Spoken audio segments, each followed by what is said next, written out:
हमने पिछली बार 12 तक किया था।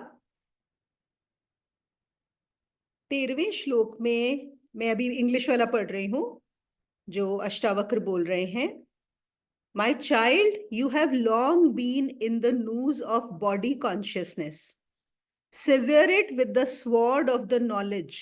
I am consciousness. I'm not reading this as intelligence. And be happy.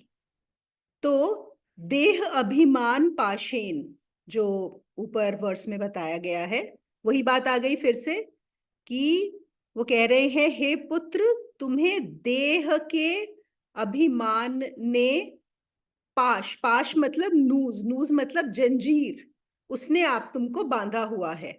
बस वो ही तुम्हारी सारे अज्ञान का और तुम्हारी जो बंधन में हो तुम, उसका बस एक ही कारण है और कोई कारण नहीं है। उससे तुम मुक्त हो जाओ, उस जंजीर से। कैसे जंजीर से मुक्त हो जाओ? ज्ञान की खड़ग, खड़ग तलवार है ना, ज्ञान की तलवार लेकर उस जंजीर को काट दो। तो एक हम जब ज्ञान की तलवार की बात करते हैं तो वो कौन सी है? ज्ञान की तलवार क्या है? जो ज्ञान की तलवार है वो है नेति नेति क्रिया। ये जानकर कि मैं क्या नहीं हूं और मैं ये कैसे नहीं हूं, जैसे कि मैं ये शरीर कैसे नहीं हूं। और इसका वेदांत में बहुत अच्छे बताए गए हैं, एग्जाम्पल्स दिए गए हैं, उदाहरण दिए गए हैं कि कैसे जानोगे कि तुम ये शरीर नहीं हो। तो बहुत सिंपल है और इसके लिए कुछ हमें बहुत इंटेलिजेंट होने की जरूरत नहीं है। इसके लिए हमें कुछ बहुत हमारी बुद्धि तीक्ष्ण होने की जरूरत नहीं है। अगर हम देखें कि जिसको हम शरीर देखते हैं, वो शरीर एक समय था जब पैदा हुआ और वो बहुत छोटा था। हम सब देखते हैं, छोटा बच्चा था। ये जो शरीर है जिसको मैं मान रही हूं, वो शरीर एक दिन बहुत छोटा था। उसके बाद वो थोड़ा बड़ा हुआ, एक बालक बना। फिर वो बालक से युवा हुआ, फिर युवा से और थोड़ा बड़ा हुआ, फिर वो ढलने लगा, है ना। पहले उस शरीर के अंदर बहुत ऊर्जा थी, फिर वो धीरे धीरे ऊर्जा कम होने लगी, उसके बाद और कम होने लगी, फिर वो वृद्ध हो गया शरीर, और एक दिन वो शरीर जो है उसकी वो नहीं रहा। तो अगर हम यहाँ पर भी देखें अपने आप का भी, जो हमें याद होगा, चलो हमें अपना पैदा होने की तो याद नहीं होगी, अगर हमने फोटो हो सकता है हमारे पास हो, या बहुत छोटे की, जब से आप याद करो कि आप देखो कि वो शरीर ये बदलता रहा है, लेकिन अंदर अब आप सोचो, सच में एक बार झांको अंदर और देखो, क्या आप बदले हो? क्या आप, जब जब ये शरीर बदला, क्या आप बदले, या वो जो आप हो वो वही रहता है? और मैं यहाँ पे मन की बात नहीं कर रही हूँ, देखो, क्योंकि जब भी हम शरीर की बात कर रहे हैं, यहाँ पे जब अष्टावक्र भी देह बोलते हैं, तो देह और मन एक ही है। यहाँ पे मन को अलग नहीं किया जा रहा। वो ऐसा नहीं बोलते कि देह अलग मन अलग, है ना, देह भी नहीं मन भी नहीं। मैं, क्योंकि जब जब ये शरीर बदला, कुछ अंदर ऐसा है जो कभी नहीं बदला, तभी तो वो जानता है कि ये शरीर बदल रहा है। अगर अंदर भी कुछ बदल गया होता तो कौन जानता कि ये शरीर बदलता रहा है? देखो, ये एक लॉ है। अगर जब भी कोई एक चक्का भी घूमता है, व्हील घूमता है ना हमारी गाड़ी का, लेकिन उसके अंदर एक जो पॉइंट होता है वो कभी नहीं घूमता, जो बीच में सेंटर पॉइंट होता है वो हमेशा स्थिर रहता है, तभी तो वो चक्का घूम सकता है ना। जो हमारी चक्की होती है आटा पीसने वाली, तो जब चक्की पिसती है, जो उसकी बीच में कीली होती है वो स्थिर रहती है ना, तभी तो चक्की उसके आसपास घूमती है। तो जब भी कोई बदलाव होता है, उस बदलाव के आसपास, उस बदलाव के बीच में हमेशा कुछ ऐसा होता है जो कभी नहीं बदलता। ये ही लॉ है, क्योंकि सब कुछ तो बदल ही नहीं सकता। कुछ तो ऐसा होगा जो नहीं बदलेगा, और जो नहीं बदलता वो ही इन बदलाव को जानता है ना।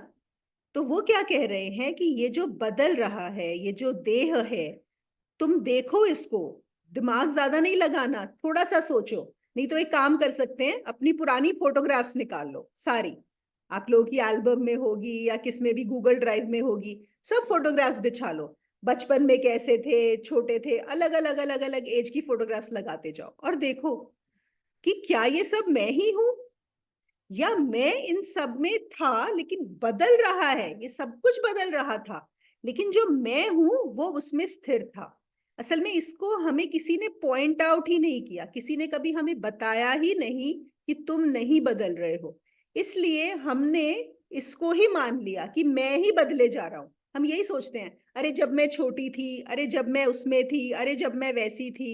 लेकिन वो मैं नहीं थी, वो मैं सिर्फ उसको देखने वाली थी। दैट इज द असलियत। लेकिन हम बोलते ऐसे ही हैं, है ना, जब मैं छोटी थी तब ये हुआ था, जब मैं बड़ी हुई तो ये हुआ। लेकिन अंदर से पता होना चाहिए कि वो सिर्फ शरीर के साथ हो रहा था, आपके साथ ऐसा नहीं हो रहा था। तो ये आप लोग एक्सरसाइज कर सकते हो।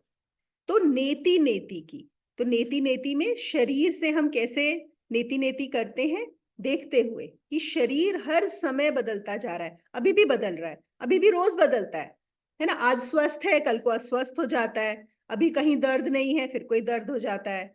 तो अगर इतना सब कुछ इस शरीर में बदल रहा है, तो कौन है उसको जानने वाला, कौन जानता है कि ये सब बदल रहा है इस शरीर में। हम जनरली सोचते हैं कि ये मन जानता है ना, हम सोचते हैं मन जानता है, पर ये असल में मन भी नहीं जानता। जानने वाला कोई और है जो कभी नहीं बदलता। ठीक है, तो ये इसमें समझना है। तो ज्ञान की तलवार से तुम इस अभिमान को काट दो।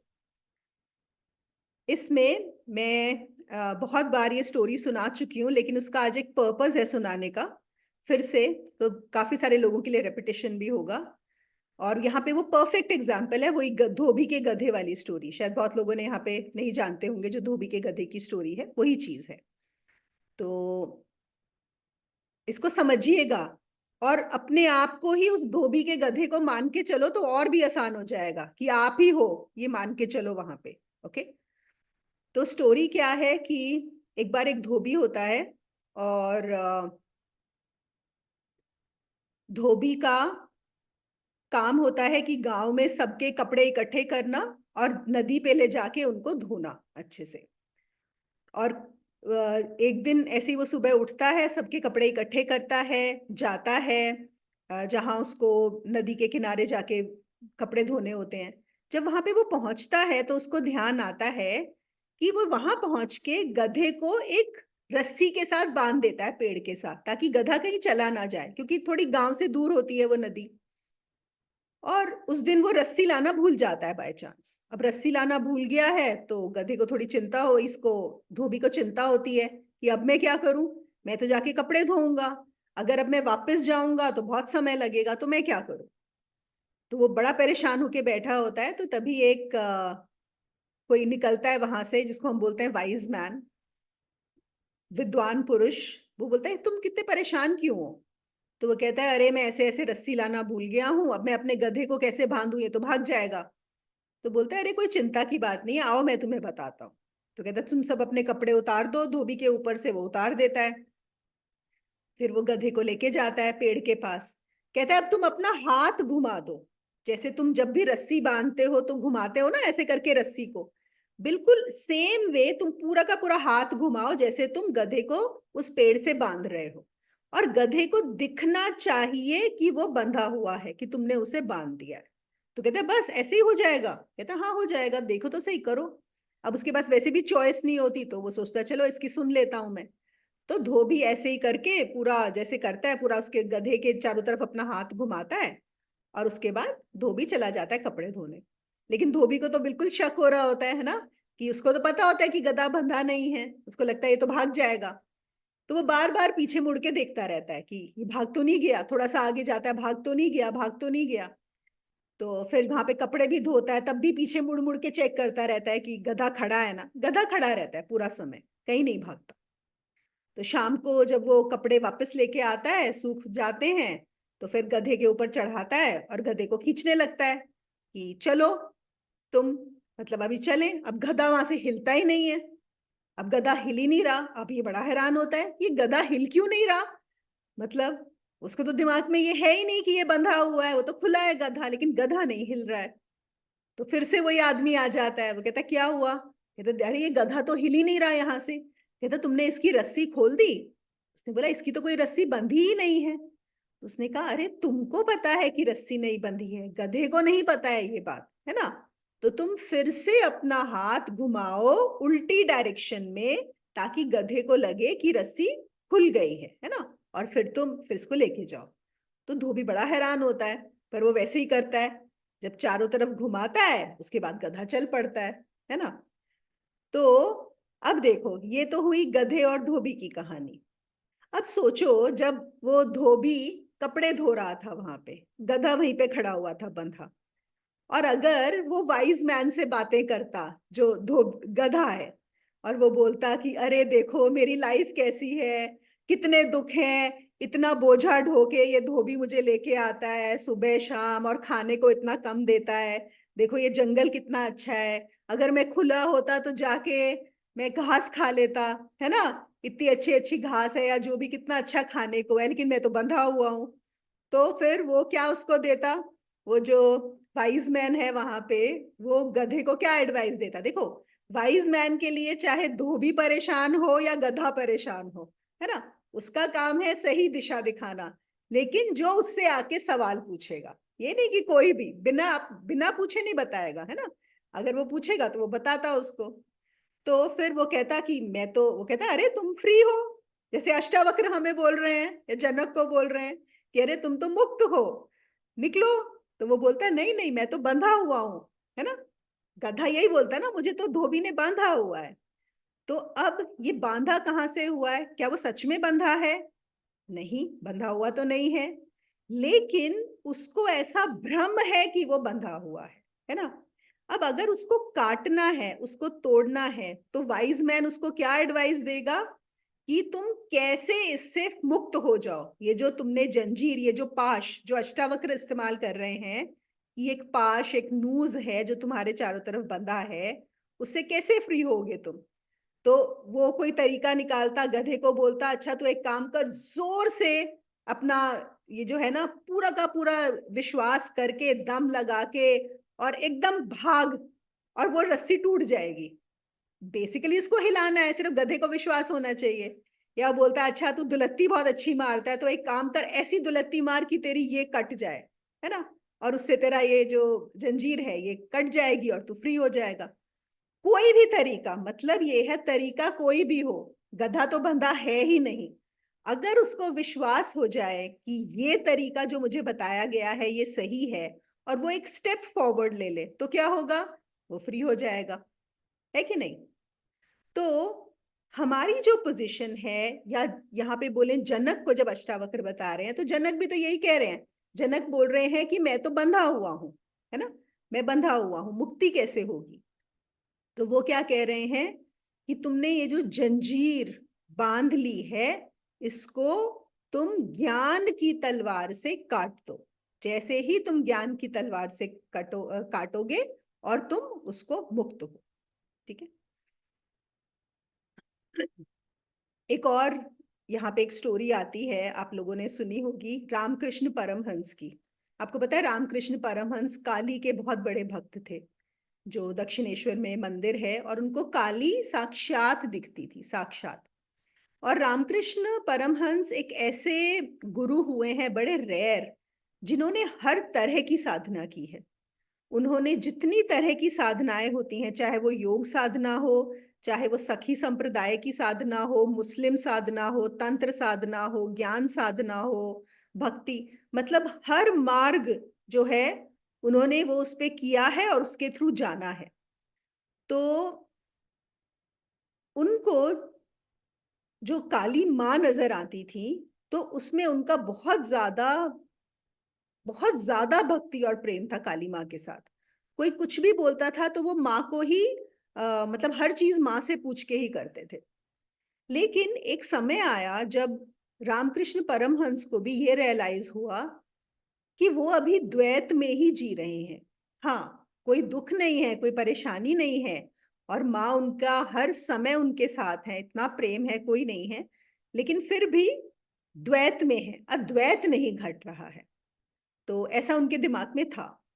तो क्या हुआ, वहां पे एक बार ये गुरु थे तोतापुरी, जो वेदांत के गुरु थे, वो एक बार दक्षिणेश्वर आए थे। तो जब रामकृष्ण परमहंस ने सोचा कि इनसे ही ज्ञान लिया जाए, इनसे ही। तो उन्होंने उनको बोला कि मुझे अब अद्वैत का ज्ञान चाहिए, लेकिन मैं जो काली है उसको छोड़ ही नहीं पाता हूँ।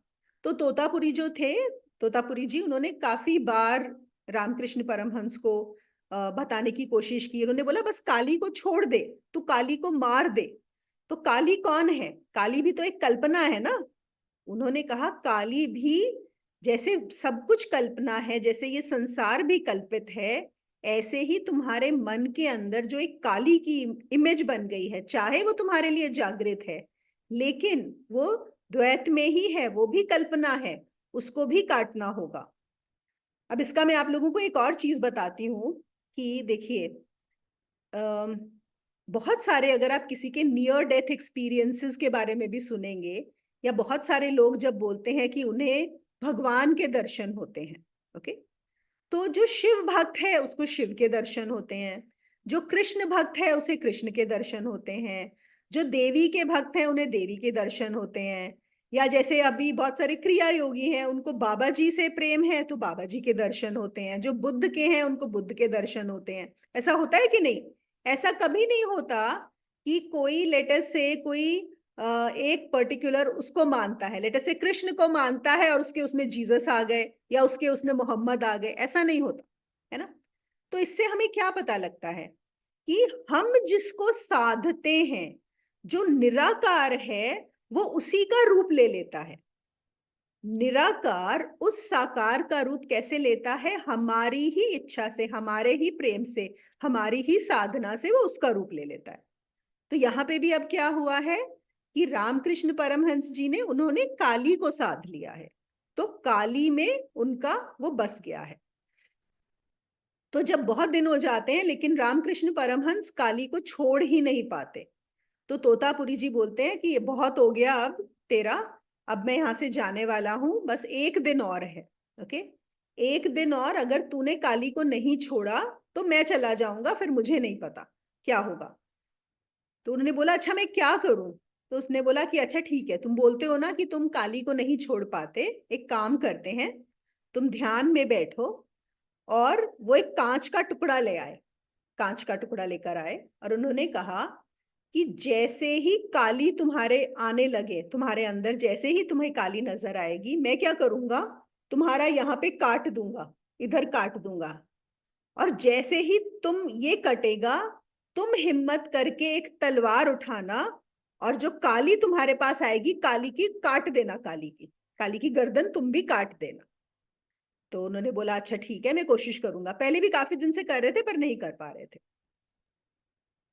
तो रामकृष्ण परमहंस बैठे काली के ध्यान में, और जब इतना भाव उनको आता था, इतना भाव आता था कि पूरा, मतलब रोम रोम उनका पुलकित हो जाता था, आंखों से आंसू बहने लगते थे। तो एक अलग ही, मतलब वो देख के, जो बाहर हैं वो देख के भी समझ में आ जाता था कि वो अंदर हैं। तो जैसे ही उनको वो होना शुरू हुआ, तोतापुरी जी खड़े हुए थे सामने, उन्होंने यहाँ पे एक उनका यहाँ पे काट दिया, थर्ड आई पे जो होता है, एक चाकू वो लिया जो ये कांच का टुकड़ा था, और यहाँ काटा, और खून की धारा बहने लगी। और उसी समय कहते हैं कि रामकृष्ण परमहंस जी को भी इतना वो आ गया, उन्होंने भी तलवार उठाई। कौन सी तलवार? कल्पना की तलवार, कोई तलवार थोड़ी थी, काली भी कल्पना है और तलवार भी कल्पना है, और काली को काट दिया।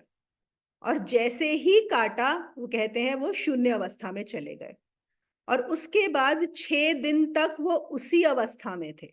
6 दिन तक उन्होंने आंख नहीं खोली, शून्य अवस्था में रहे।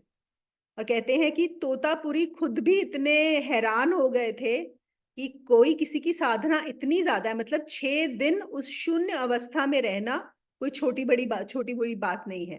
तोतापुरी जी को खुद को भी कभी ऐसा नहीं हुआ होगा, तो उसमें रहे। तो लेकिन करना क्या पड़ा? काटना पड़ा। तो यहाँ पे हम क्या काटते हैं? देखिए, जिस भी चीज को हमने इंपॉर्टेंस देके बड़ा बनाया है, देखो, कोई भी चीज, चाहे वो संसार हो, चाहे वो आपका धन हो, चाहे वो आपका पद हो, चाहे वो आपके रिश्तेदार हो, आपकी फैमिली हो, या चाहे आपका अपना विश्वास हो किसी में, जैसे इनका काली में था, उसको वो कैसे बड़ा बना है आपकी जिंदगी में, आपने ही उसे बड़ा बनाया है, किसी और ने बड़ा नहीं बनाया। जिस चीज को भी हम अटेंशन देते हैं, जिस चीज को भी हम अपनी लाइफ में बहुत इंपॉर्टेंस देते हैं, वो बड़ा हो जाता है। चीजें अपने आप में बड़ी या इंपॉर्टेंट नहीं होती, ये याद रखिएगा, हम उन्हें बड़ा बनाते हैं। ओके, तो जो चीज बड़ी बनाई आपने वो बड़ी हो जाएगी, और वही है, उससे ही हम आइडेंटिफाइड हो जाते हैं, उसी के पाश में वही हमारी जंजीर बन जाता है, वही चीज जिसको हमने इंपॉर्टेंस दी है। और करना क्या है, उसी को काटना है।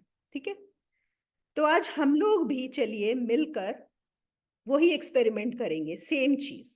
ओके, तो हम लोग अभी कैसे करेंगे, आप लोग जहां जहां अपनी जगह बैठे हैं, सब लोग आंखें बंद कर लीजिए, और अपनी लाइफ में जो 4 5 6 चीजें होंगी बड़ी जरूरी, जिससे आप आइडेंटिफाइड हो, जो आपकी कल्पना में बहुत बड़ी हैं, चाहे वो आपका धन हो, चाहे वो आपका पद हो, आपकी फैक्ट्री हो, आपके बच्चे हो, आपकी जॉब हो, आपका ज्वेलरी हो, आपको अपने शरीर से बहुत प्रेम हो कि मैं बहुत सुंदर हूं, या आपको अपनी बुद्धि से, जिस भी चीज से आप बंधे हुए हैं, ओके, उसको ले आइए, अपने 4 5 चीजों को। 4 5 मतलब 4 5 मैं ऐसे ही बोल रही हूँ, वो 2 भी हो सकती हैं और वो 20 भी हो सकती हैं।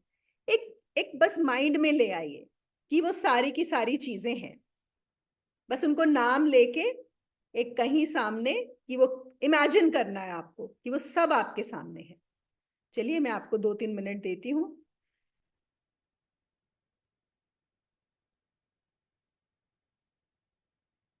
आप ऐसे इमेजिन कर सकते हो कि एक अलमारी में वो सब के सब हैं, उनको सजा सकते हो, दिखें, ताकि एक जगह अपना पद डालिए, एक जगह बच्चे डालिए, एक जगह अपना पैसा, जो जो चीज से आप बंधे हुए हैं।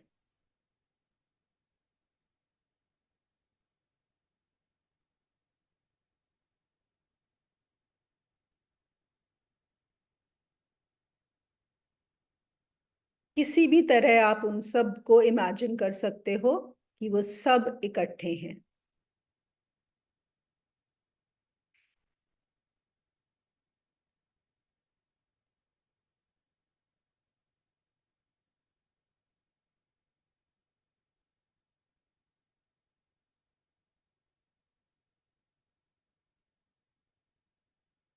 हो सकता है आपको सब चीजें याद ना आए, लेकिन जो जो चीज आपके दिमाग में अभी आए, उन सब को इकट्ठा कर लीजिए।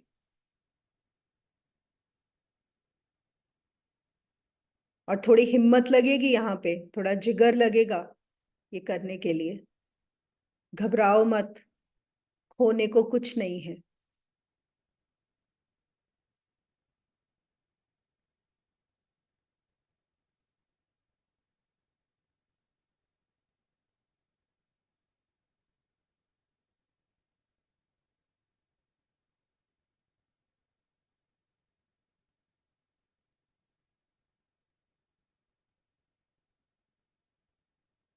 अगर इमेजिन भी नहीं हो पा रहा है तो बस मन में सोच लीजिए कि वो हैं सामने, ये सब चीजें हैं।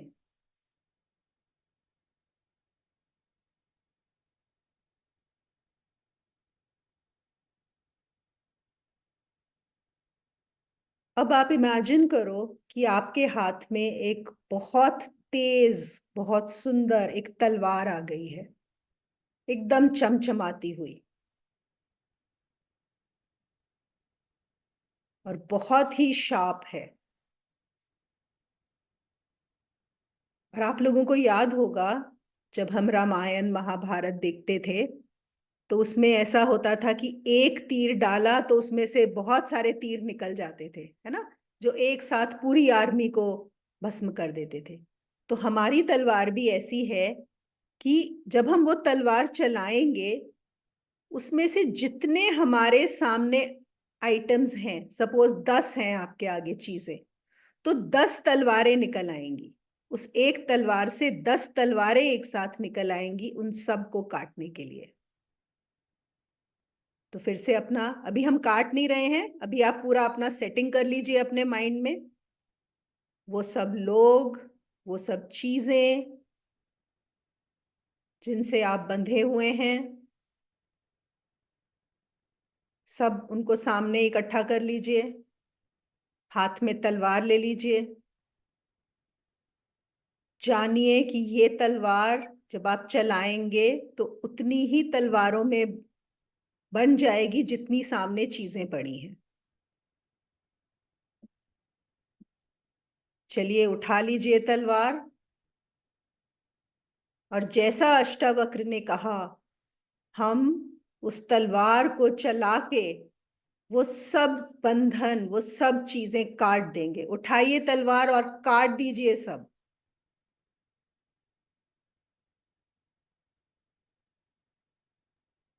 सब बंधन काट दीजिए।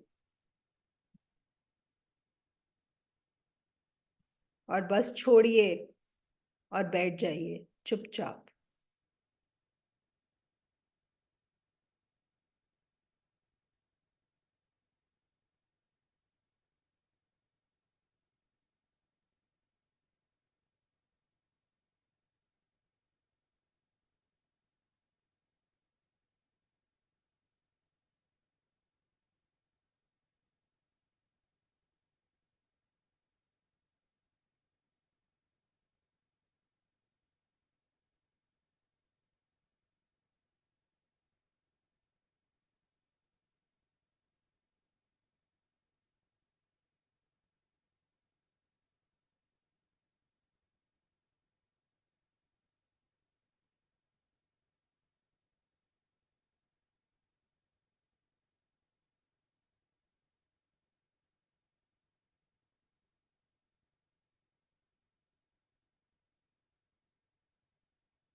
आ सकते हैं आप लोग वापस।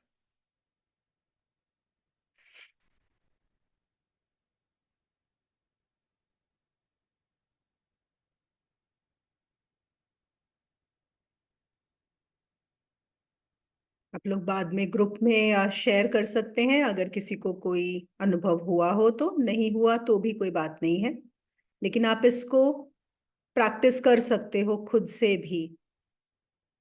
क्योंकि हमें कुछ भी बांधने वाला है ही नहीं, हम उस गधे की तरह मुक्त हैं, मुक्त ही हैं।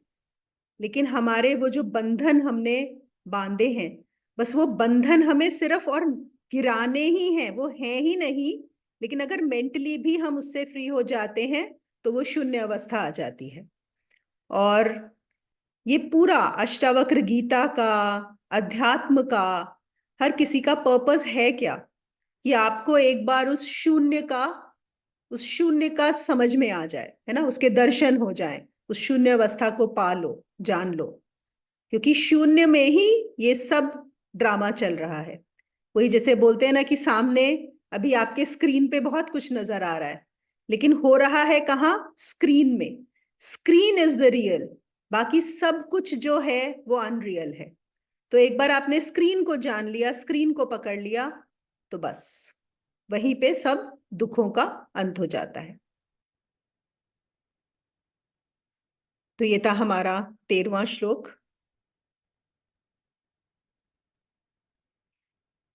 14वें श्लोक पर चलते हैं।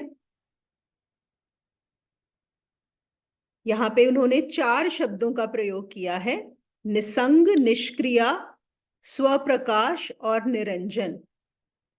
तो वो कहते हैं कि you are unattached, actionless, self effulgent and without any blemish. This indeed is your bondage that you practise samadhi. तो पहले हम इन चारों शब्दों का मतलब समझ लेते हैं। पहले उन्होंने बोला है निसंग। निसंग मतलब जिसको किसी के साथ की जरूरत नहीं है, जो अपने आप में ही पूर्ण है। देखो हमारे साथ क्या होता है, हमको हमेशा लगता है कि हम कम हैं, हमें कोई साथ चाहिए। हम जो रिलेशनशिप बिल्डिंग करते हैं वो कहाँ से होता है, किस पर्पस से होता है? इसीलिए ना कि मैं अकेला हूं। लोग बहुत अकेलापन लोग बहुत महसूस करते हैं कि मैं बहुत अकेला हूं, लोनलीनेस, राइट। और हमेशा हमारी एक वृत्ति रहती है या प्रवृत्ति रहती है कि हमारा कोई रिलेशनशिप हो, कोई हमारे साथ हो। तो यहां पर अष्टावक्र क्या बोल रहे हैं, निसंग। तुम्हें किसी के भी संग की जरूरत नहीं है, तुम अपने आप में ही पूर्ण हो। कोई संग तुम्हें नहीं चाहिए। और संग क्यों चाहिए होता है? वही बात, वही जो हमेशा बोलते हैं, अपूर्णता से पूर्णता की ओर जाने के लिए। कि तुम अपने आप को अपूर्ण मानते हो और तुम्हें लगता है कि कोई दूसरा मिल जाएगा तो तुम कुछ बढ़ जाओगे, तुम्हारे अंदर कुछ कंप्लीट हो जाएगा। और यही हमारे, और देखो कोई भी रिलेशनशिप कभी आपको पूर्ण नहीं करता। ये तो यहाँ पे सब लोग बहुत अच्छे से अपने अनुभव से ही जानते होंगे, है ना। हमें कहीं और जाने की जरूरत ही नहीं है। कोई एक भी रिलेशनशिप ऐसा नहीं होता जो हमें पूर्णता दे दे, है ना। और सब रिलेशनशिप्स में वो कितना ही प्योर, कितना ही अच्छा, कितना ही सेल्फलेस हो, लेकिन हर रिलेशनशिप में दुख है। आप देखो, चाहे आपके वो पेरेंट्स हो, चाहे वो आपके बच्चे हो, आपका स्पाउस हो, आपके फ्रेंड्स हो, हर उसमें आप देखोगे कि ठीक है, सुख मिलता है। यहाँ पे सुख दुख की बात होती है ना, सुख मिलता है। लेकिन क्या एक भी रिलेशनशिप ऐसा है जहां पर दुख नहीं मिला? यहाँ पे कोई क्लेम कर सकता है कि एक रिलेशनशिप मेरा ऐसा है जहां बिल्कुल इतना सा भी दुख मुझे कभी नहीं मिला? नहीं हो सकता, है ना, हो ही नहीं सकता। जब हम गुरु के साथ रिलेशनशिप की बात करते हैं, वो भी मजे की बात क्या है कि जो रिलेशनशिप होता है वो डिसाइपल की तरफ से होता है, शिष्य की तरफ से होता है। गुरु की तरफ से कोई रिलेशनशिप होता ही नहीं है। गुरु की तरफ से सब एक ही होते हैं, है ना। गुरु गुरु के लिए क्या है, गुरु को तो पता है कि जो सामने है और मैं हूं, हम में कोई अंतर ही नहीं है।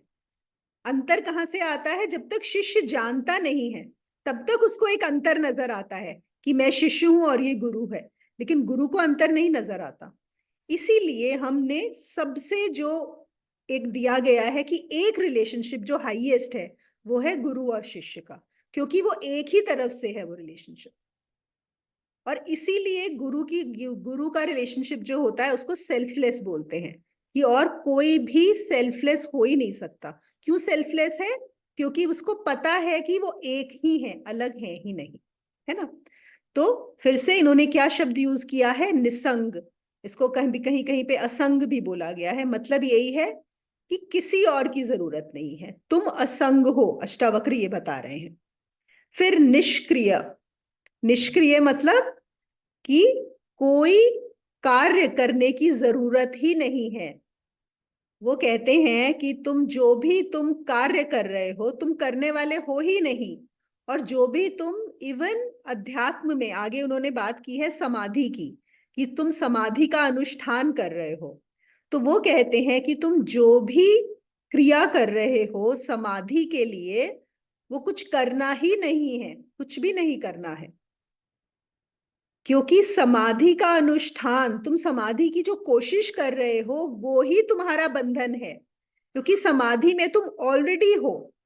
अब यहाँ पे मैं एक चीज बता दूं कि जो लोग जो भी प्रोसेस कर रहे हैं कंफ्यूज ना हो जाएं, ये समझ लें, ये अष्टावक्र बोल रहे हैं, है ना। अष्टावक्र एक अलग लेवल से बोल रहे हैं। इसका मतलब ये नहीं है कि हम अष्टावक्र का बात करके ये छोड़ देंगे, तो आपको वो करते रहना है।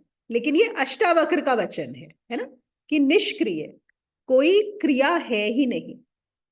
और एक और बात है, फिर से निष्क्रिय या अकर्ता भाव की जब हम बात करते हैं, कि कैसे अकर्ता नहीं है, कि वो जो पूर्ण है, वो जो कार्य करता है, वो कर्ता भाव में नहीं आता, वो इसमें नहीं आता कि ये कार्य किया गया है। वो निष्क्रिय एक्शन, मतलब it is an selfless action, निष्काम कर्म। निष्काम कर्म कब हो सकता है?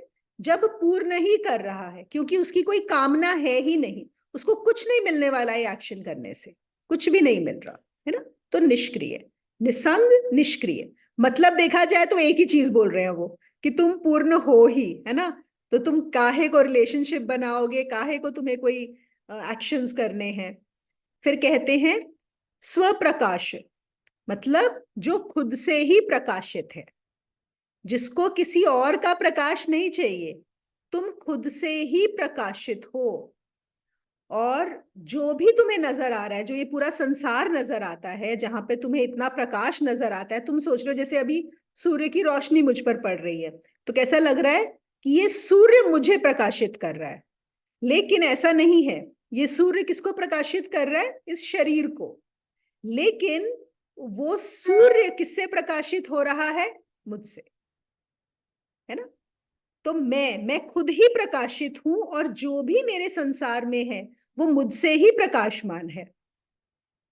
इसका आप लोगों को ध्यान होगा, जिन्होंने देखा है, मेरा एक वीडियो है साक्षी भाव कैसे दृढ़ करें, उसमें भी एक सेम चीज मैंने बताई है, क्योंकि वो जो स्वामी जी ने बताया था उसके उससे ये योग वशिष्ठ से आती है। वो कहते हैं, देखो, तुम सोचते हो कि जितना भी प्रकाश है ये बाहर से आ रहा है। अगर ये प्रकाश बाहर से आ रहा होता, तो जब तुम सोते हो और स्वप्न देखते हो, तुम्हारे कमरे की लाइट्स भी बंद है, तुम्हारी आंखें भी बंद है ना, फिर भी तुम्हें सब कुछ नजर आ रहा है। तो वो जो पूरा का पूरा जगत है, वो कहां से आ रहा है प्रकाश?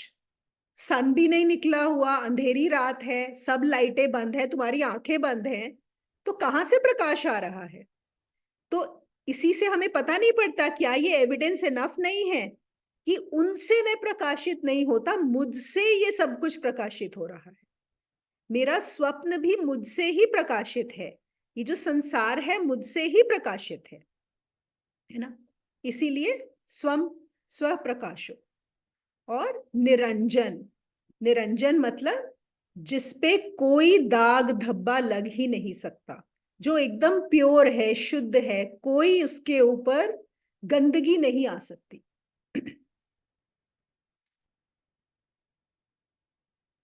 अगर हम अपनी स्पेस को देखें, जो स्पेस है, अब जैसे स्पेस में ये हाथ है, सपोज ये हाथ गंदा है, सपोज इस हाथ पे मिट्टी लगी है, अगर मैं इस हाथ को ऐसे घुमाऊं, तो क्या ये स्पेस गंदी हो गई? नहीं हुई ना, स्पेस भी गंदी नहीं हुई। चाहे मैं यहाँ पे कीचड़ रखूं या चाहे मैं यहाँ पे परफ्यूम रखूं, ना स्पेस अच्छी हुई ना गंदी हुई, है ना। या अभी सूर्य की किरणें आ रही हैं, है ना, आपको भी दिख रही होंगी, तो सूर्य की किरणें अगर गंगा जी पे पड़ती हैं तो प्योर हो जाती हैं क्या? और कीचड़ पे पड़ती हैं तो गंदी हो जाती हैं क्या? क्या सूर्य की किरणों को कोई भी फर्क पड़ता है? चाहे वो गंगा जी पे गिरे, चाहे वो कीचड़ पे गिरे, कुछ फर्क नहीं पड़ता, दोनों से वो गंदी नहीं होती। अगर ये भी स्पेस और सूर्य की किरणें, ये तो क्या है, ये मेरे ही संसार की वस्तुएं हैं, वो भी अगर गंदी नहीं होती इससे, तो मैं कैसे गंदा हो सकता हूं? मैं जो सेल्फ है वो कैसे गंदा हो सकता है ना। तो निरंजन, तो क्या बोलते हैं वो, तुम निसंग हो, निष्क्रिय हो, सब स्वयं प्रकाशित हो, निरंजन हो। तुम्हारा बंधन ये है कि तुम समाधि का अनुष्ठान कर रहे हो। तुम्हारा बंधन ये है कि तुम सोच रहे हो तुम्हें समाधि के लिए कुछ करना पड़ेगा, वो कह रहे तुम ऑलरेडी हो, कहाँ जा रहे हो, क्या ढूंढ रहे हो, कहाँ भाग रहे हो, क्या कार्य कर रहे हो, है ना। ये यहाँ पे वो कह रहे हैं हमें। आप लोगों ने सुना होगा जो पतंजलि योग सूत्र हैं, उसमें जो दूसरा श्लोक है वो है चित्तवृत्ति निरोध, कि अगर चित्त वृत्तियों का शांत कर लिया जाए तो योग हो जाएगा। योग का मतलब बताया गया है चित्त वृत्ति निरोध, सब चित्त वृत्तियों का समाप्त हो जाना। और अष्टावक्र का जो मैसेज है वो बिल्कुल उल्टा है। वो क्या बोल रहे हैं कि तुम बस जान जाओ, चित्त वृत्तियां अपने आप शांत हो जाएंगी। जैसे होता है ना कि एक नाक को ऐसे पकड़ा जा रहा है और एक नाक को ऐसे पकड़ा जा रहा है, तो वो कह रहे हैं इतना घुमा फिरा के क्यों पकड़ रहे हो, सीधे ही पकड़ लो, है ना। कि तुम जान जाओ और चित्त वृत्तियां अपने आप शांत हो जाएंगी। तुम ऑलरेडी ये हो ही। देखो, योग का या जो भी योग मार्ग है उसका पर्पस क्या है? उसका पर्पस है, क्या पर्पस है? समाधि, है ना। योग मार्ग का जो फाइनल ये होता है, जो की जाती है, उसका पर्पस होता है समाधि। और ये क्या बोल रहे हैं अष्टावक्र, बिल्कुल उल्टा उससे, कि समाधि के पीछे भागना ही नहीं, तुम जान जाओ, और समाधि में तो तुम हो ही, ऑलरेडी हो। तो तुम जो भी क्रिया कर रहे हो, जो भी तुम ये चित्त वृत्ति तुम्हारी चल रही है, ये शांत हो ही जाएगी। 16वें श्लोक पे चलते हैं, 16th श्लोक। यहां पर कह रहे हैं, you pervade this universe and this universe exists in you. You are really pure consciousness by nature. Do not be small minded. तो ये यहाँ पे इन्होंने जो कुछ शब्द हैं संस्कृत वाले, विश्व व्याप्तम यथार्थम शुद्ध बुद्ध स्वरूप क्षुद्र चित्त, मतलब ये जो विश्व है, ये पूरा विश्व तुमसे व्याप्त है। देखो, हमारी क्या अंडरस्टैंडिंग होती है, हम सोचते हैं कि ये इतना बड़ा विश्व है और उसके अंदर मैं एक छोटा सा पार्ट हूं, है ना। This is what are generally understanding is. और अष्टावक्र कह रहे हैं कि उल्टा है, तुम विश्व का पार्ट नहीं हो, ये पूरा का पूरा विश्व तुमसे ही है। इस पूरे विश्व में तुम्हारे अलावा और कुछ है ही नहीं। तो तुम अपने आप को, मतलब ये स्मॉल माइंडेडनेस, जो तुम्हारा क्षुद्र, तुम्हारी जो सोच है इतनी छोटी कि बस मैं इतना छोटा हूं इसमें, इससे बाहर निकलो। इस स्मॉल माइंडेडनेस में मत रहो तुम यहां पर, कि मैं बहुत छोटा हूं। तुम छोटे नहीं हो, ये विश्व में तुम ही हो, तुमसे ही ये पूरा का पूरा विश्व ओतप्रोत है। तो क्या हमें बताया जा रहा है कि हम प्योर कॉन्शियसनेस हैं, एकदम शुद्ध विशुद्ध। पहले भी उन्होंने इस चीज का इस्तेमाल किया था, विशुद्ध बोध, है ना, प्योर कॉन्शियसनेस, जिसमें कोई भी कमी है ही नहीं। और वो प्योर कॉन्शियसनेस ही पूरे के पूरे विश्व को, उसमें वो ही है। और वो कौन है? वो मैं ही हूं, या वो बोल रहे हैं वो तुम ही हो। अब फिर से हम जाते हैं ड्रीम एग्जाम्पल पे, है ना। हमेशा मैं बोलती हूँ कि ड्रीम एग्जाम्पल, कि जब मैंने रात में स्वप्न देखा तो मुझे लगा उस स्वप्न में मैं भी एक छोटा सा किरदार ही निभा रहा था वहां पे, है ना।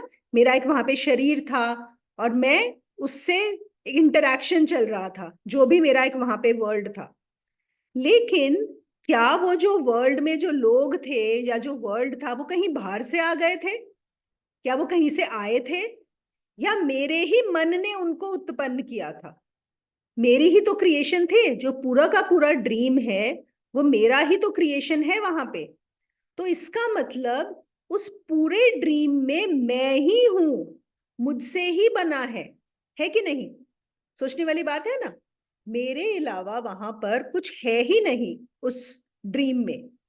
तो अगर वहां पर नहीं है, बिल्कुल ऐसे ही यहां पर भी नहीं है, यहां पर भी नहीं है।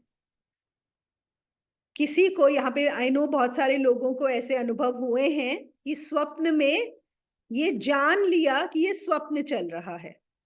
ये सब आध्यात्मिक जितने भी हम सीकर्स रहते हैं ना, ये एक बहुत अच्छा अनुभव होता है कि अगर आपको जब स्वप्न चल रहा हो और आपको ये चेतना आ जाए, आपको ये ध्यान आ जाए कि अरे ये तो स्वप्न चल रहा है, उससे फायदा क्या होता है? आप उसी समय ये देख पाते हो, जान पाते हो कि एक तो दो तरीके से देखा जा सकता है कि या तो ये सब कुछ मैं हूं ही नहीं, ये तो भ्रम है ना। इमिजिएटली जो भी नजर आ रहा है वो सारा का सारा भ्रम है, इट इज नॉट रियल।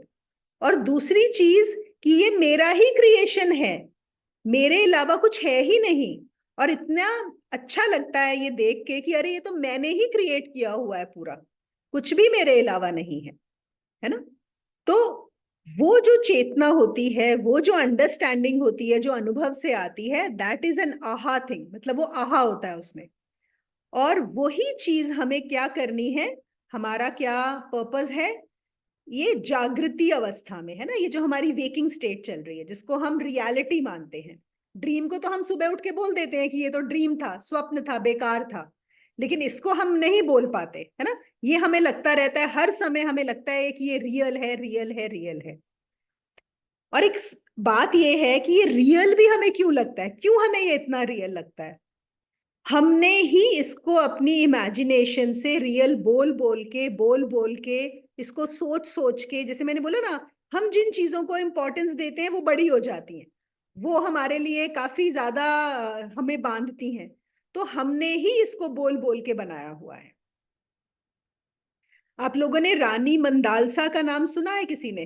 रानी मंदालसा की कहानी सुनी है? तो एक वैदिक काल में बोलते हैं एक राजा हुए थे, ऋतभुज उनका नाम था। गोमती नदी के किनारे उनका राज्य था। और उनकी जो रानी थी, रानी मंदालसा, वो बहुत ही ज्ञानी थी। और बोलते हैं कि राजा के 8 पुत्र हुए, 8 पुत्र। और रानी ने जो पहला पुत्र हुआ, मतलब बचपन से ही उसके कान में उसको वो यही सुनाती थी, मतलब जो अष्टावक्र सुना रहे हैं ना जनक को, not in the same way of course, लेकिन यही कि तुम शुद्ध हो, तुम बुद्ध हो, तुम चैतन्य हो, तुम हमेशा मुक्त हो, इस तरह की चीजें बचपन से। बिल्कुल वो हमेशा उनकी जो लोरी होती थी, अगर आप गूगल पे सर्च करेंगे तो आपको उनकी वो भी मिल जाएंगी, जो संस्कृत में दी हुई है ऑब्वियसली, लेकिन मतलब यही है वेदांत का, कि वो यही सब सुनाती थी उनको। तो ऐसा हुआ कि जो राजा के 7 पुत्र थे, एक के बाद एक के बाद 8 पुत्र हुए, तो पहले सातों पुत्र ज्ञानी हुए, सातों पुत्र। क्यों? क्योंकि रानी बचपन से ही, वही जो हमें लोरी क्या सुनाई गई है, तुम लड़की हो, तुम ये शरीर हो, तुम्हारा ये नाम है, तुमको ये करना है, तुम्हारी ये रिस्पॉन्सिबिलिटीज है कि नहीं, है ना, हमें ये शुरू से लोरी सुनाई गई है। तो रानी मंदालसा ने अलग लोरी सुनाई अपने, तो सातों पुत्र ज्ञानी हुए और सन्यासी हुए, मतलब ऐसा हुआ कि वो छोड़ते चले गए राज्य। तो जब 8वां पुत्र हुआ, तब राजा ने रानी से विनती की कि कम से कम एक को तो राजा, मैं किसको राज्य दूंगा, है ना, एक को तो कम से कम तुम राजा बना दो। तो रानी को भी लगा कि हाँ ठीक है। तो भी लेकिन उन्होंने बहुत अच्छी उसको शिक्षा दी और ये करा कि हाँ वो राज्य संभाले, लेकिन उसमें भी उन्होंने कुछ ऐसा किया कि वो जान जाए, वो जान भी जाए, ये जानते हुए कि वो ये सब नहीं है, और अच्छे से राज्य संभाले। तो 8वें पुत्र ने फिर उनका राज्य संभाला था। तो अगेन ये जो वेदांत में और उसमें ये कहानियां काफी पॉपुलर हैं, और आपको कहीं ना कहीं उनके वो लोरियां भी मिल जाएंगी, और दो संस्कृत में है, पर ये यही है एग्जैक्टली जो अष्टावक्र बोल रहे हैं, वही चीज है ना। तो फिर से वो क्या कहते हैं हमें, वो कहते हैं कि तुमसे ये जो जगत है, ये जो विश्व है, तुमसे व्याप्त है। तुम इस जगत में अपने आप को एक छोटा सा कंकड़, छोटा सा वो मान के चलते हो, ऐसा नहीं है।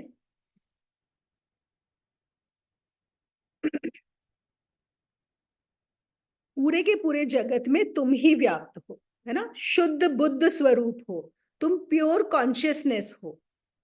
और ये जो लिटिल माइंडेडनेस है, ये जो क्षुद्र चित्तता है, क्षुद्र, कि तुमने अपने आप को इतना छोटा मान लिया है, तो इसको छोड़ो और आगे बढ़ो। ठीक है, चलिए 4:30 हो रहा है, काफी देर से मैं बोल रही हूँ, मैं एक बार एक छोटा सा ब्रेक ले लेते हैं, किसी को कुछ पूछना हो, शेयर करना हो। चीज तो एक ही चलेगी, है ना, एक ही चीज चल रही है। अगर सब लोग बोर हो जाए तो बता देना, हम लोग अष्टावक्र का सेशन खत्म भी कर सकते हैं वहां पे। कुछ नया नहीं आने वाला। कोई कुछ पूछना चाहता है, शेयर करना चाहता है? देखिए, अगर आप लोग सवाल पूछेंगे, अगर आपके, स्पेशली मैं और नए लोगों से ये मेरी एक रिक्वेस्ट रहेगी, अगर आप बताएंगे तो और अच्छे तरीके से आपके हिसाब से समझाया जा सकता है ना। अभी तो मैं अपने हिसाब से बोलती जा रही हूँ कि जो मुझे लग रहा है, लेकिन हो सकता है आपका कोई और प्रश्न हो, आपके कुछ और समझ में नहीं आया हो, तो फील फ्री टू आस्क। नहीं तो आप अपने, अगर आपको ग्रुप में नहीं पूछना है तो आप वहां पे मैसेज भेज सकते हैं, अपने सवाल भेज सकते हैं, वो भी चलेगा। प्रणाम दीदी। प्रणाम। दीदी, आज के सेशन में भी यही समझ में आ रहा है, जो बार बार आप स्वप्न की बात कर रहे हैं, कि हमें इस दुनिया को साक्षी होके देखना है, just like a dream. Correct. क्योंकि ये सच जानना बहुत मुश्किल है कि आप जो जी रहे हैं ये सच है, या जो हमने नींद में देखा वो सच था।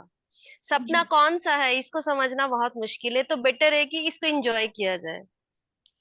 देखो, अब एंजॉय से क्या मतलब है? बात आपने बिल्कुल सही बोली कि ये सच है या वो सच है। और वेदांत में तो बहुत सही इसका जब उत्तर भी दिया हुआ है कि दोनों ही झूठ है, दोनों झूठ है। जी।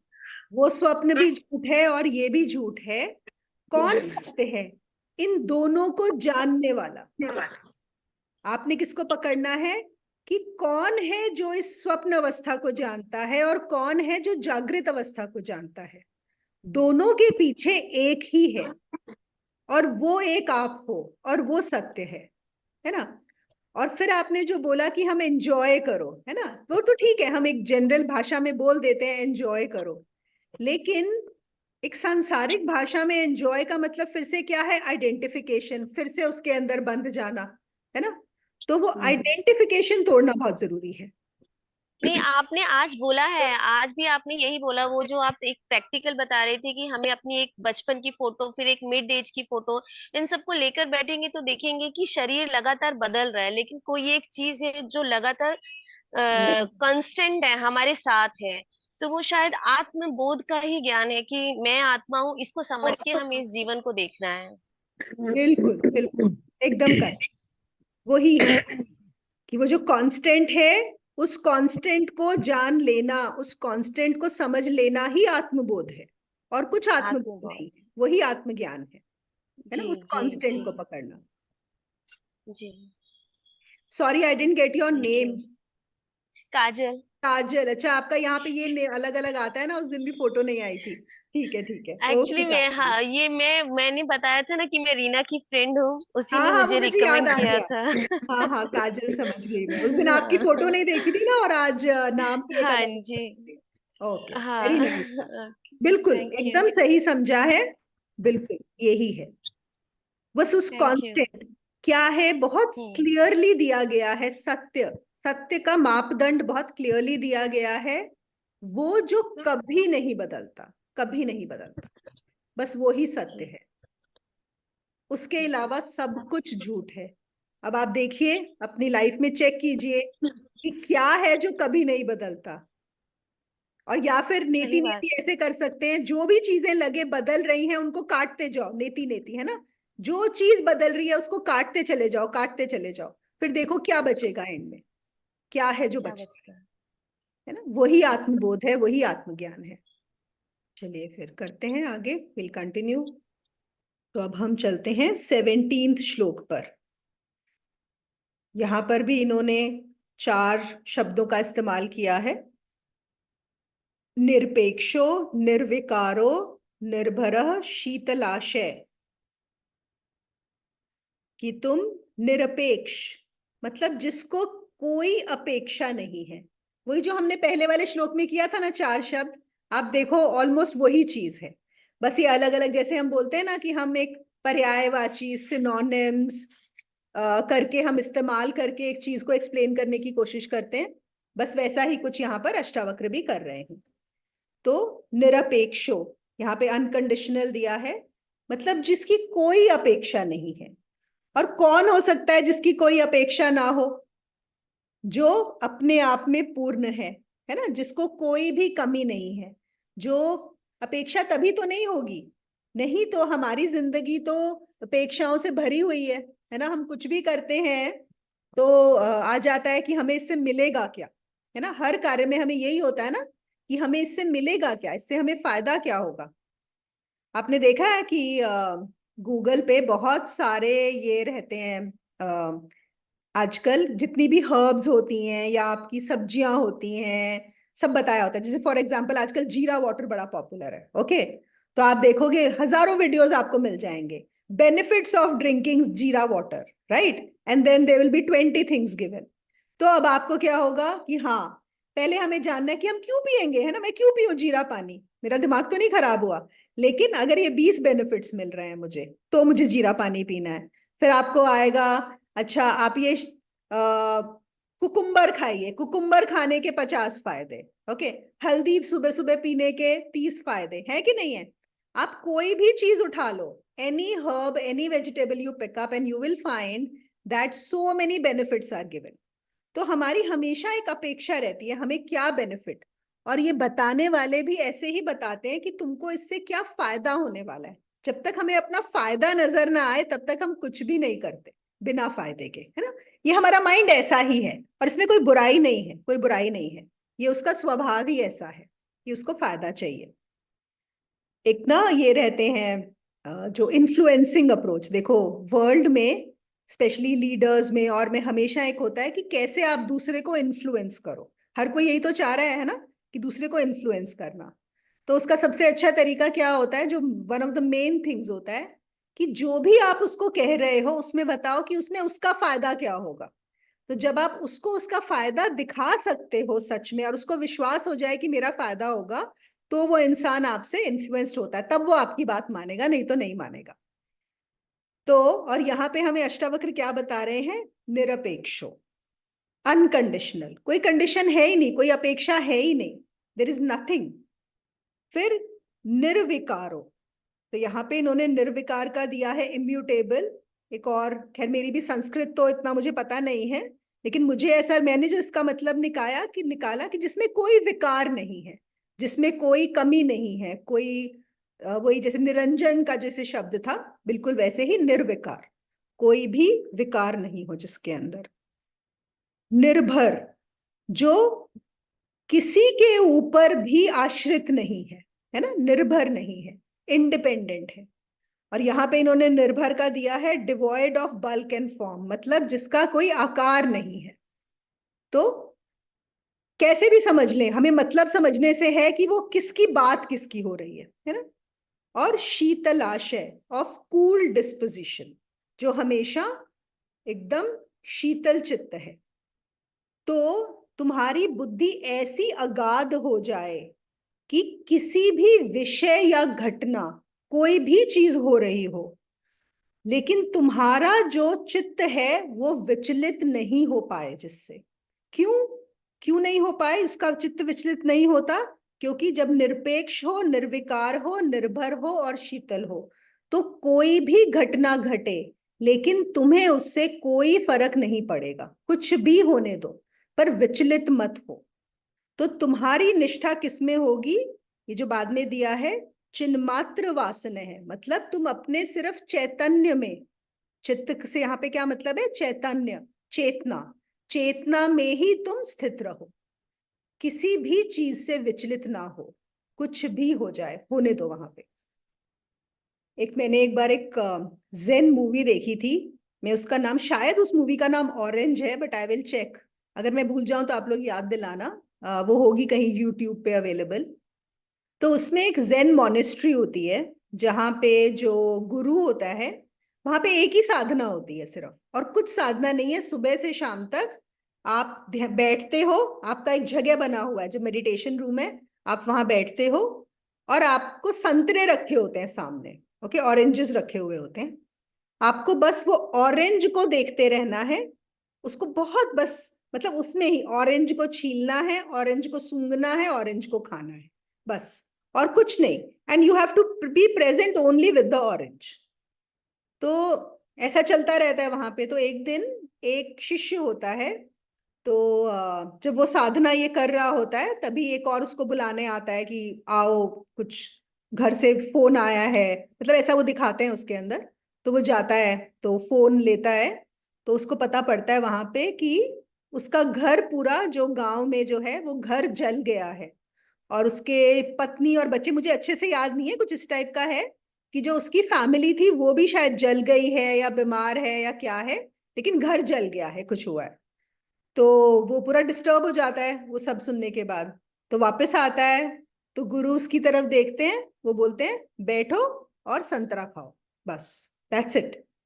That is the only message of the गुरु, कि sit and eat the orange. अब हमें बड़ा खराब लगेगा ये सब, सोच के कि ऐसे कैसे, मतलब इतनी बड़ी कुछ बात हो रही है, ये तो बहुत बड़ी बात है देखा जाए एक इंसान के लिए। जब तक हम अपने आप को एक इंसान में मानते हैं, बड़ी बात है ही ये सब होना। लेकिन वहां पर क्या हो रहा है, नहीं, तुम संतरा खाओ। अब सोचो एक बार, जस्ट इमेजिन, आप एक ड्रीम में हो। ओके, आपका एक ड्रीम चल रहा है, जिस ड्रीम में आपके साथ एक बहुत बड़ी दुर्घटना हो जाती है। लेट अस से आपका घर जल गया ड्रीम में। ओके, अब दो ऑप्शंस हैं। एक ऑप्शन तो क्या होगा, आप डिस्टर्ब होगे और आप सुबह उठ जाओगे।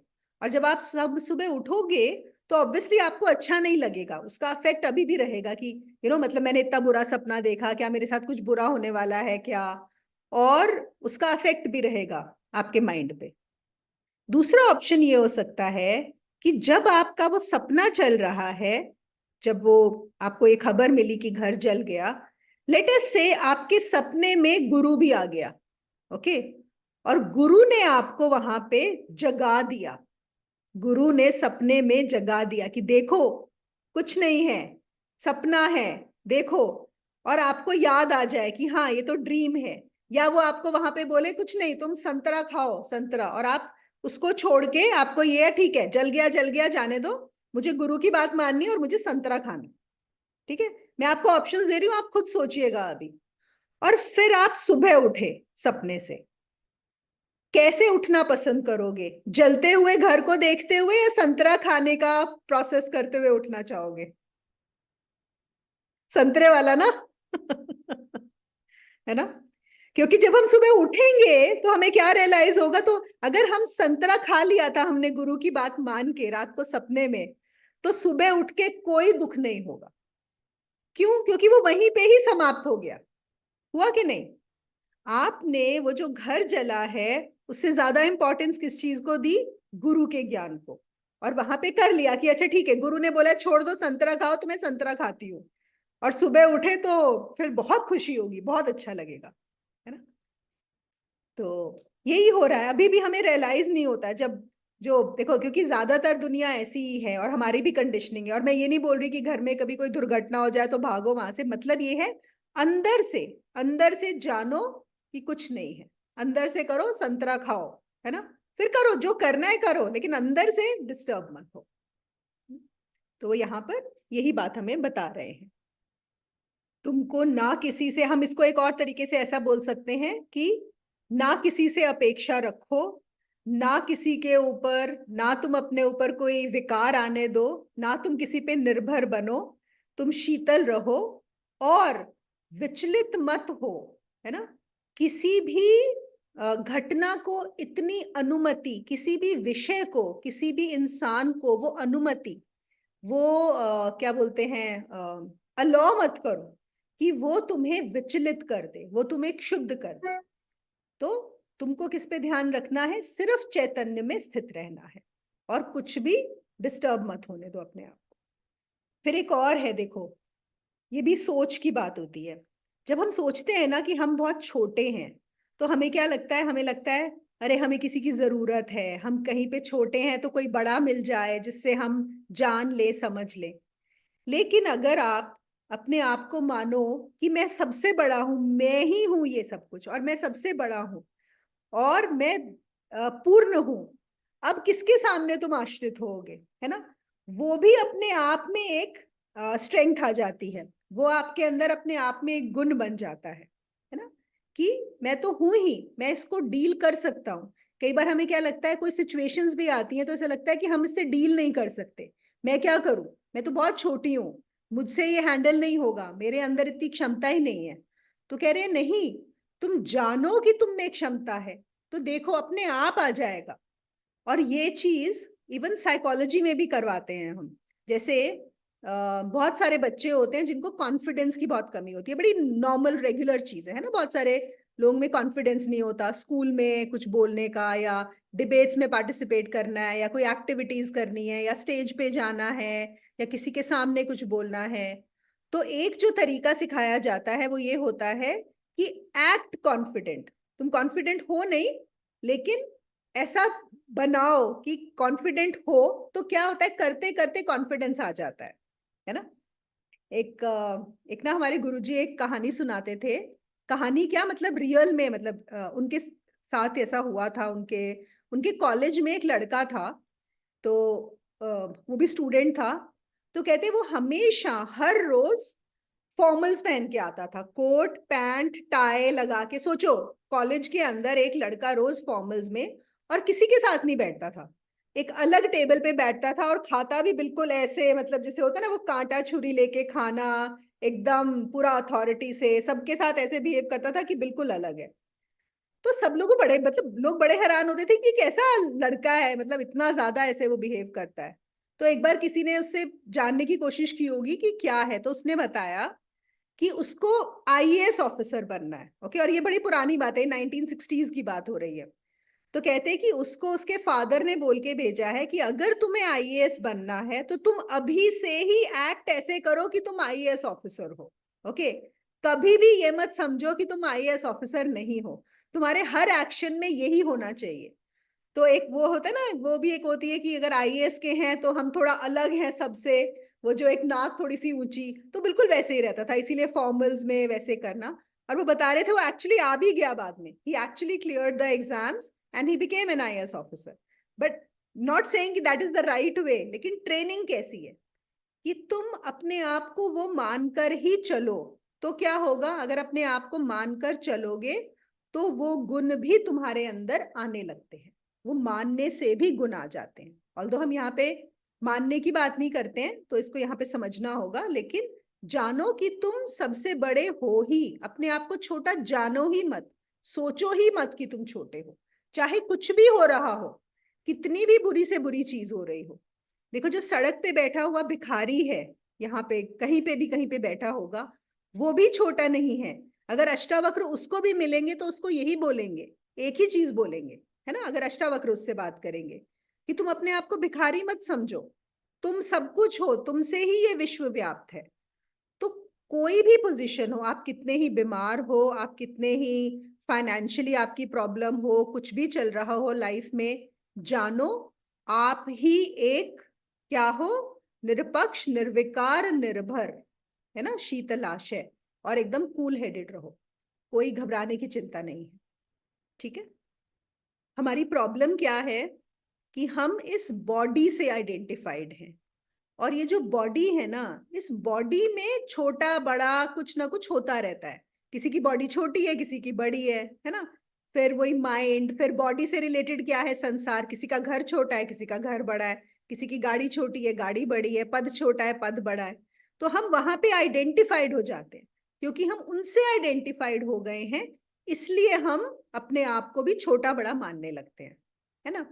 अब देखो, जैसे यहाँ पे जो जो लैपटॉप स्क्रीन पे हैं, उनको बहुत सारे यहाँ पे नजर आ रही होंगी फोटोज, है ना, छोटे छोटे, सबको नजर आ रहे हैं। अब देखो, जब मैं यहाँ पे करती हूँ स्पॉटलाइट फॉर एवरीवन, अभी क्या हो गया, ये मेरा ये बड़ा हो गया। अब क्या ये बड़ा स्क्रीन होने से मैं बड़ी हो गई? क्या सपोज मेरा यहाँ पे स्क्रीन बड़ा आ रहा है तो क्या उससे मैं बड़ी हो जाती हूँ? नहीं ना। तो हम क्या कर रहे हैं, हम यही तो करते हैं। किसी का क्या बड़ा हो गया, किसी के पास पैसा ज्यादा है तो वो बड़ा, उसको बड़ा मान लेते हैं। किसी के पास पद ज्यादा है तो उसको बड़ा मान लेते हैं, है ना। यहीं पे तो हम फंसे हुए हैं, यही तो हमारे बंधन के कारण है। कोई स्वस्थ है, अगर हम अस्वस्थ हैं तो हम अपने आप को छोटा मान लेते हैं, है ना। हम मेंटली थोड़े डिस्टर्ब हैं तो हम अपने आप को छोटा मान लेते हैं। तो अष्टावक्र हमें बार बार एक ही चीज बता रहे हैं कि तुम पूर्ण हो, पूर्ण हो, और वहीं से ऑपरेट करो, छोटा मत समझो अपने आप। ये शरीर छोटा बड़ा होता रहेगा, ये मन छोटा बड़ा होता रहेगा, लेकिन तुम छोटे बड़े नहीं। एक और श्लोक कर लेते हैं, 18th। देखो, साकार, दैट विच हैज फॉर्म। हमें पता है ना साकार क्या होता है, निराकार और साकार। तो साकार जिसका फॉर्म है, अनृत जो अनरियल है, विद्धि निराकारम जो फॉर्मलेस है। तो know that which has form to be unreal and the formless to be permanent. Through this spiritual instruction you will escape the possibility of rebirth.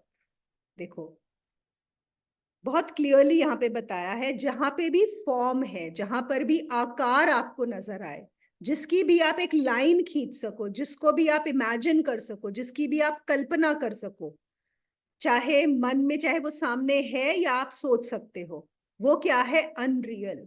वो सत्य नहीं है, वो झूठ है। क्यों? क्योंकि वो बदल जाएगा, और सत्य का मापदंड क्या है कि वो कभी नहीं बदलता। तो ये जानो कि जिसमें भी फॉर्म है वो अनरियल है, वो झूठ है, और जो भी फॉर्मलेस है, जो भी निराकार है, वो ही परमानेंट है, वो हमेशा है, वो स्थित है ना, और वो ही सत्य है। अगर तुम इस को जान जाते हो तो तुम मोक्ष को प्राप्त होते हो, है ना। पुनर्भ संभव, कि तुम्हारा दोबारा से इस शरीर में आना, उसमें तुम्हें विश्वास करने की जरूरत नहीं है। एक और तरीके से हम ऐसे बोल सकते हैं, जो कुछ भी साकार है या हो सकता है, चाहे स्थूल रूप से या सूक्ष्म रूप से, वस्तु से या विचार से, उसको मिथ्या जानो और निराकार में स्थित हो जाओ। निराकार में स्थित हो जाओ। सब जो वस्तुएं हैं, जो भी आकार वाली चीजें हैं, उनको मिथ्या जानकर तुम निराकार में स्थित हो जाओ। जब अगर जिसको भी इस सत्य का उपदेश मिल गया, अगर ये सत्य समझ गए, तो फिर उसके बाद तुम कभी इससे बंधोगे नहीं, कभी भी नहीं बंधोगे उसके बाद। यहां पर क्या है, साकार और निराकार। और क्या होता है, हम जो साधना करते हैं, साकार की साधना मतलब जो पूजा की जाती है, जो भी एक भक्ति की जाती है, वो कैसे होता है, साकार से। क्यों? क्योंकि हम निराकार को जान नहीं सकते। निराकार की कोई भी मतलब एक, कैसे उसको इमेजिन करोगे, कैसे कल्पना करोगे? तो जब भी कल्पना करते हैं तो वो साकार की ही कल्पना होती है। तो यहाँ पे अष्टावक्र का कहना क्या है कि उस साकार को जानो कि वो मिथ्या है। क्यों? क्योंकि तुम निराकार को नहीं जान सकते, इसलिए तुम अपनी कल्पना से उसे एक रूप दे देते हो जो साकार हो जाता है, और फिर उसी साकार में तुम बंध जाते हो, उसी से आइडेंटिफाई हो जाते हो। तो वही तुम्हारा बंधन का कारण बन जाता है। इसको जैसे हम बोलते हैं ना कि ओशियन और वेव्स, मतलब समुद्र और लहरें। अब खैर यहाँ पे ये सिर्फ एनोलॉजी है, ये एग्जैक्ट परफेक्ट एग्जाम्पल नहीं हो सकता, कि जो लहरें हैं उनका एक रूप बनता है, लहरें उठती हैं, हिलती हैं, डायनेमिक है, नजर आ रही हैं, है ना। लेकिन बाद में क्या है, वही लहर उसी में चली जाती है, समुद्र में ही चली जाती है, तो वो समुद्र हो गई। लेकिन जब वो लहर भी है, जब वो साकार में भी है, तब भी क्या लहर क्या बिना समुद्र के हो सकती है? क्या लहर का कोई अस्तित्व है बिना समुद्र के? हो ही नहीं सकता। और हम उसको ये भी देख सकते हैं कि वो लहर है, या हम उसे ये भी देख सकते हैं कि ये समुद्र ही है, जो जिसने सिर्फ हिल रहा है, ये हिलता हुआ समुद्र है, उसको एक अलग नाम देने की बजाय, है ना। तो अगर हम उसको समुद्र बोलेंगे तो वो रहेगा क्या, सत्य, निराकार। Not a perfect example, please note again. लेकिन लहर क्यों? क्योंकि लहर बदले जा रही है, अभी एक छोटी आई, फिर एक और बड़ी आई, वो तो बदले जा रही है, बदले जा रही है। तो अगर लहर से हम आइडेंटिफाई हो जाएंगे तो विनाश होना ही होना है, होना है कि नहीं? अगर मैं अपने आप को लहर मान लूंगा या लहर से आइडेंटिफाई हो जाऊंगा तो विनाश के कटघरे पे खड़ा ही हूं। लेकिन अगर मैं समुद्र मान लूं अपने आप को तो समाप्त, फिर कुछ नहीं होगा, कितनी मर्जी लहरें उठें और चली जाएं। तो जब यहाँ पे वो बात कर रहे हैं कि पुनर्संभव, पॉसिबिलिटी ऑफ रीबर्थ, देखो रीबर्थ कैसे नहीं होगा, तो लहर अगर बन रही है, लेकिन अगर आप अपने आप को समुद्र ही, आप समुद्र में ही समा गए, समुद्र ही मान लिया, अब आप अगर लहर भी उठेगी तो वो समुद्र ही उठेगा ना, लहर नहीं उठेगी। समझ रहे हो, ये मानने का है कि मैंने उसको लहर माना कि समुद्र माना, तो इसलिए वो पुनर्संभव नहीं होता है। ठीक है। और एक और समझने का, इसको हम एक और तरीके से ऐसे भी समझ सकते हैं कि जब तक मैं अपने आप को लहर मानता हूं तो क्या होता है, हमेशा मुझसे बड़ी कोई लहर रहेगी, हमेशा। कितनी भी बड़ी मैं लहर हो जाऊं, मुझसे बड़ी एक लहर होनी ही है। तो मेरे अंदर क्या आ जाएगी, डिजायर, एक आकांक्षा कि मुझे बड़ी लहर बनना है। अभी मैं छोटी लहर, जो बबुला है वो सोच रहा है मैं लहर बन जाऊं, जो लहर है छोटी सी वो सोच रही है मैं और बड़ी लहर बन जाऊं, जो बड़ी लहर है वो मैं सोच रही है मैं और बड़ी लहर बन जाऊं। तो जब तक तुम्हारे अंदर अपूर्णता है, लहर का मतलब अपूर्णता है, तो तुम जन्म क्यों होता है, उसको पूर्ण करने के लिए, क्योंकि तुम अपने आप को पूर्ण जान ही नहीं रहे हो, इसलिए बार बार उस चक्कर में फंस रहे हो। लेकिन जहां तुमने जान लिया कि तुम ही पूर्ण हो, तुम ही समुद्र हो, अब क्या जरूरत है, अब कोई जरूरत ही नहीं है, उसके बाद कहानी खत्म हो गई। बोलिए बोलिए। मैं बोलूं क्या? हाँ जी, हाँ पूछूं? जी, बोलो। है ना, हालांकि चाइल्डिश है लेकिन फिर भी कोई ऐसा 15 दिन का प्रोग्राम हो सकता है जिसमें कि माइंड को ऐसे ट्रेन कराया जाए कि विचलित ना हो, और आपने बताया ना सब कुछ मिथ्या जान के सत्य में स्थापित हो जाए, कि 24 घंटे जो है उसी माहौल में रह करके होता क्या है कि आपका बहुत जोश आता है, आपका सेशन होता है, लगता है कि ऐसा करेंगे, फिर वही घर के कामों में बेकार हो जाता है। बिल्कुल, क्या बिल्कुल। करें? नहीं, जरूरत आपने नहीं, बिल्कुल चाइल्डिश नहीं है, आपका सवाल बिल्कुल सही है। और जो हम पिछली जेन्युइन बार भी आईसीयू की बात कर रहे थे वो यही तो है ना, कि एक बार तो ऐसा जाएं तो क्यों, ये जो रिट्रीट्स होती हैं, या आप देखो जो बहुत सारे मंक्स होते हैं, सन्यासीज होते हैं, ये लोग जाते हैं 3 3 महीने, 6 6 महीने एक साधना हाँ के लिए बिल्कुल। जाते हैं, अकेले रहते हैं या पहाड़ पे कहीं रहते हैं या ग्रुप में रहते हैं, हम्म, इसीलिए कि क्या है, वही तो। एक बार अभी तक, सी हमारी प्रॉब्लम क्या है सबकी, जब तक हम वो स्वाद चखते नहीं है ना, हमें वही वही। पूरा विश्वास नहीं आता है ना। तो ये तब तक, ये हम्म, जो संसार है, ये जो बाहर चल रहा है, ये हमें विचलित करता ही रहता है, ये भासता ही रहता है। तो उसका जो स्वाद एक बार चख लो, उसके बाद ये कम हो जाता है ना, उसके बाद ये ठीक होता है। तो अब उसको करने के लिए, हाँ, एक बार अगर कर सकें तो बिल्कुल जरूरत है, और कर भी सकते हैं। देखो अगर आगे कोशिश तो यही चल रही है कि यहाँ पे रिट्रीट्स की जाए। अगर आप सही बोल रहे हो कि कुछ 15 दिन, 3 हफ्ता, हाँ, और मैं तो बोलती हूँ ऐसे जैसे आश्रम भी कस्टमाइज है। हो जाए एकदम से, हाँ एकदम हाँ, वो चीज थोड़ी सी बिल्कुल, अंदर जाए वो चीज, जिससे बिल्कुल। कि फिर मन करे, फिर वो थोड़ी दिन करके फिर गड़बड़ होगा, लेकिन फिर भी कुछ चीज आएगी कि अगर अंदर से पसंद आता है या अंदर से उसमें संतोष मिलता है तो करेगा, प्रैक्टिस होगी उस चीज की ना, नहीं, बिल्कुल बहुत फर्क पड़ता क्योंकि है।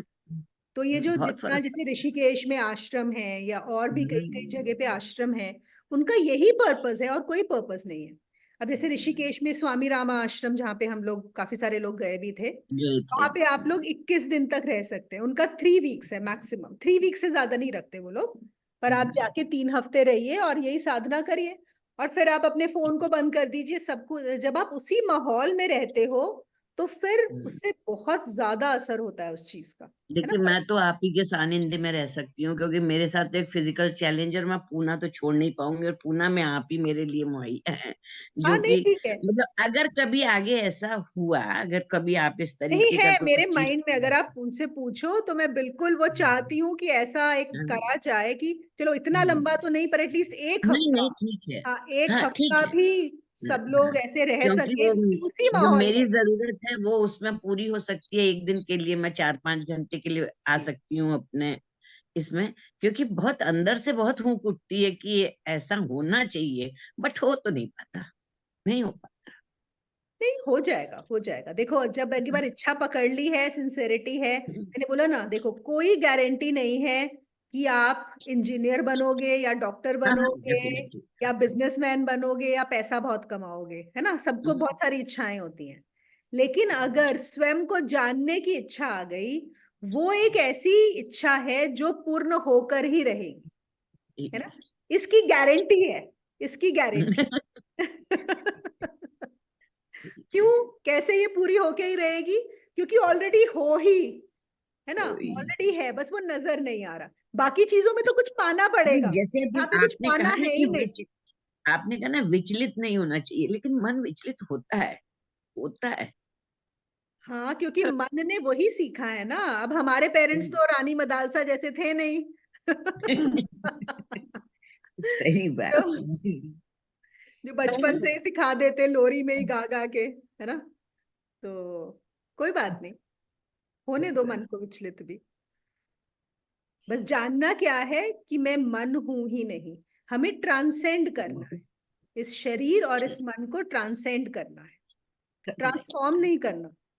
ट्रांसफॉर्म करने से कुछ नहीं होता, ठीक है, ट्रांसफॉर्मेशन हम वर्ड यूज करते हैं, पर वो भी, वो बदलता है, उसका स्वभाव ही ये है ना? जैसे बोलते हैं ना कि कुत्ते की पूंछ कभी सीधी नहीं हो सकती, है ना? एक हमारे यहाँ मुहावरा, कितना भी सीधी कर लो वो फिर टेढ़ी हो जाएगी। तो इस पे एक हरियाणवी जोक है। हाँ, एक बार बताइए।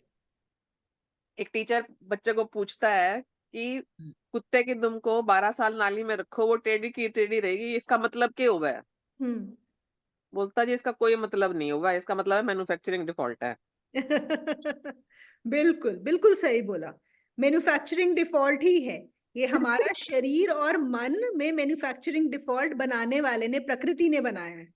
और प्रकृति को खेलना अच्छा लगता है, प्रकृति नहीं चाहती, प्रकृति को बड़ा अच्छा लगता है जब आप विचलित होता है मन।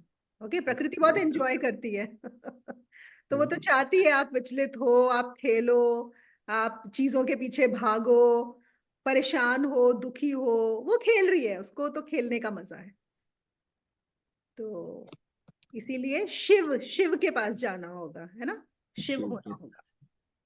और आज जो हमने एक्सरसाइज की थी उसका कुछ हो तो मुझे जरूर मैसेज कीजिएगा। अगर कुछ भी हुआ, नहीं हुआ तो कोई बात नहीं, लेकिन अगर कुछ हुआ तो बताइएगा, ठीक है?